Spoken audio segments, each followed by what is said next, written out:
In this lesson, we'll be using these lovely extra soft oil pastels.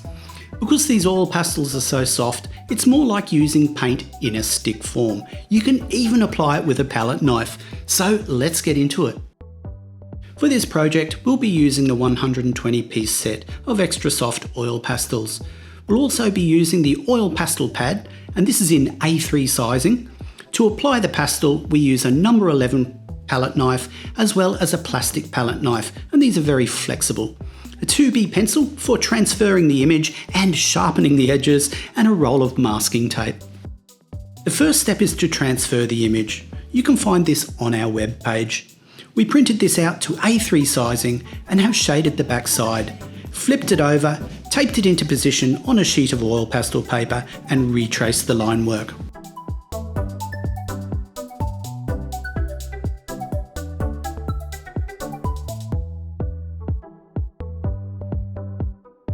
It's a good idea to keep some paper towels close at hand to clean your hands in between colours and after blending.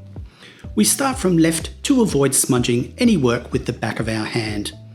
You might like to print out the colour reference sheet at this point. The rule of thumb is to lay in colours into the appropriate areas and then blend them together so that the colours amalgamate into a consistent tone. For the lily pads, we use a combination of olive, khaki, dark olive, hooker's green and sepia. These are then blended, in this case with a fingertip. Black is then thickly applied around the lily pads.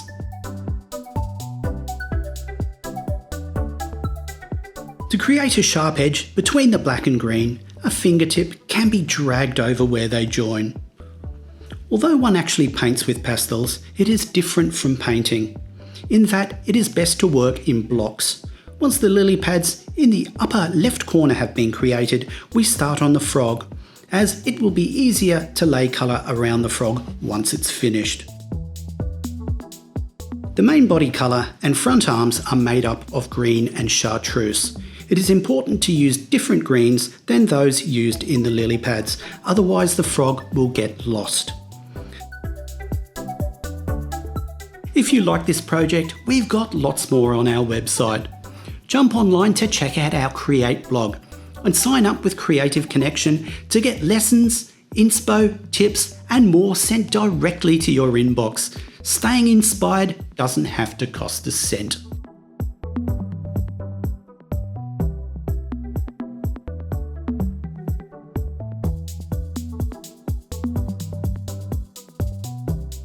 The eyes can be laid in with crimson and a white highlight can be laid in with a dot of white with the end of a palette knife.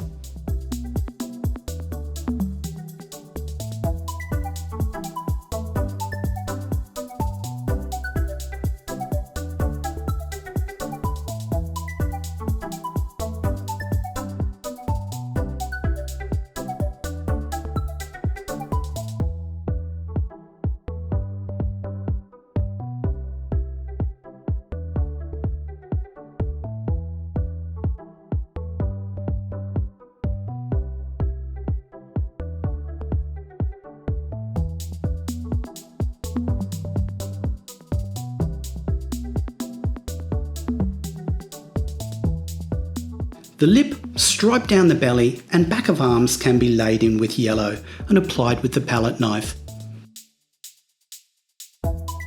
Ultramarine blue is then laid into the shoulder and under the yellow stripe.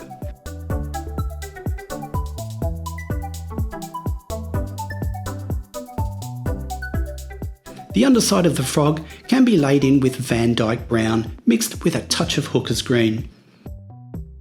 The underside is laid in with fawn, again applied with the palette knife.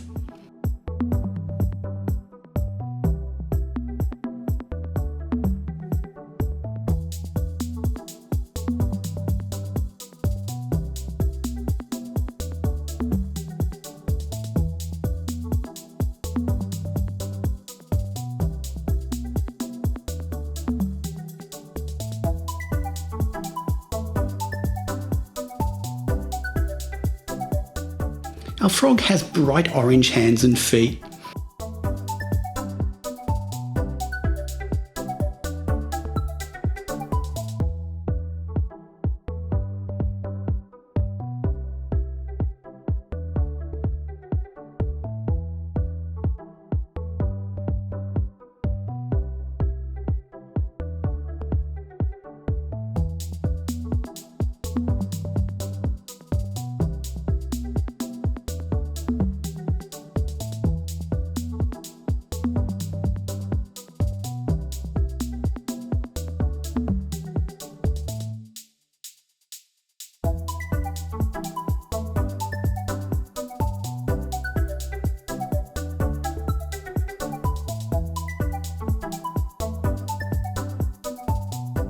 If the frog needs to stand out a little more against the lily pads, chartreuse can be laid across the top of the frog.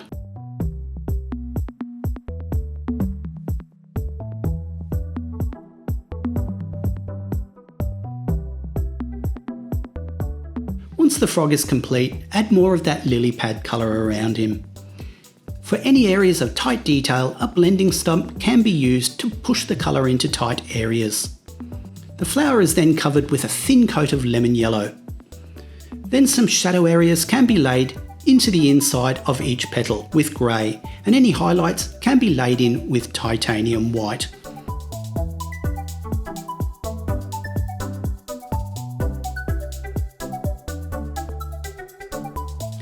That blending stump can be used again to soften any shadow areas or create sharp edges.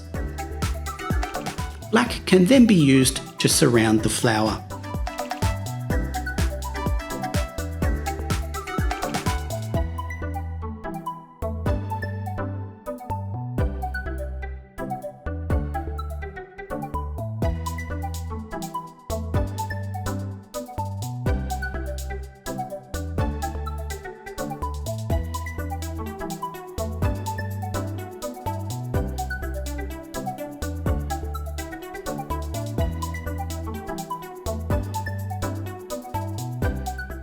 The final step is to add any highlights with mint onto the lily pads and the frog to suggest shine.